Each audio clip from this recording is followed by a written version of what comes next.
Good morning from Zemithang. So কালকে রাতে এখানে ঢুকেছিলাম, এই হোমস্টেটাতে ছিলাম। তো এর পিছনটা যা দৃশ্য, জাস্ট ওয়াও। দেখাবো তোমাদেরকে একবার ঘুরিয়ে যে এই হোমস্টেটার সামনে যে একটা নদী আছে আর পিছনে পাহাড়ে পুরো ঘেরা। এটা হচ্ছে ঠিক হোমস্টের সামনের একদম ভিউ। ওই ওপরে একটা বুদ্ধের গুম্ফা আছে, আর এখানে পবিত্র ট্রি যেটা পবিত্র গাছ সেটা আছে, সেইটা দেখবো। দেখে আমরা তাওয়াং বেরিয়ে যাব। আর আমাদের বাইকগুলো এখানে পার্ক করা আছে।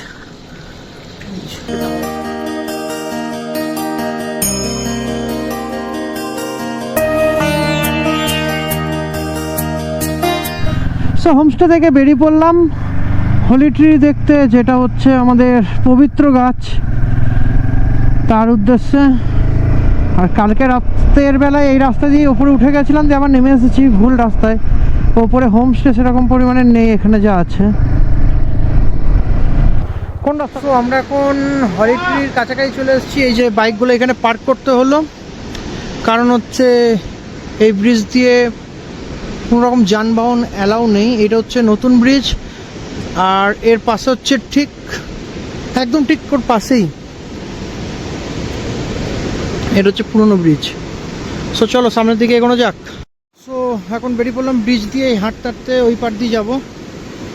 আর ব্রিজে দাঁড়িয়ে নিচেটা একবার দেখাবো তোমাদেরকে।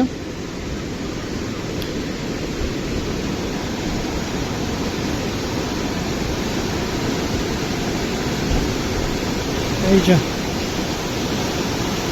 নদীটা দেখো, শুধু নদীটা দেখো, জাস্ট অসাধারণ অসাধারণ একটা, মানে কি বলবো, একটা অভিজ্ঞতাটাই অন্যরকম লেভেলের হলো। আর বাইকগুলো ঠিক ওইখানে পার্ক করা আছে।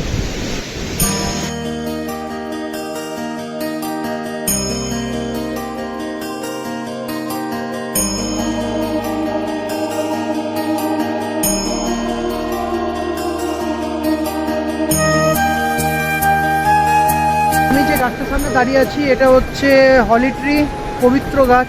তো 1959 সালে দালাই লামা তিব্বত থেকে চলে আসার পর এখানে যে লাঠিটায় করে হেঁটে, পায়ে হেঁটে, যে লাঠিটার উপর ভর দিয়ে পায়ে হেঁটে এসেছিল, সেই লাঠিটা এখানে পুঁতে দিয়েছিল। সো সেই লাঠিটা থেকে এই গাছটা স্থাপন হয়েছে, এই গাছটা হয়েছে।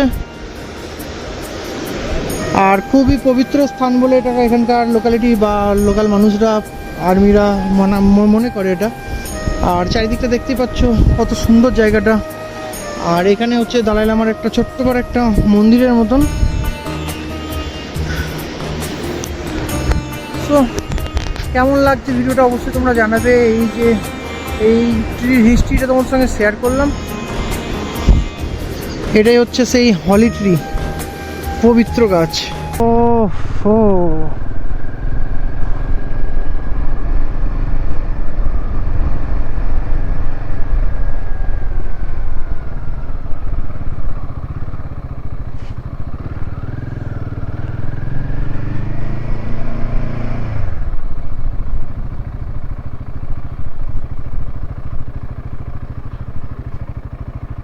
सब ये तवांग जाना है।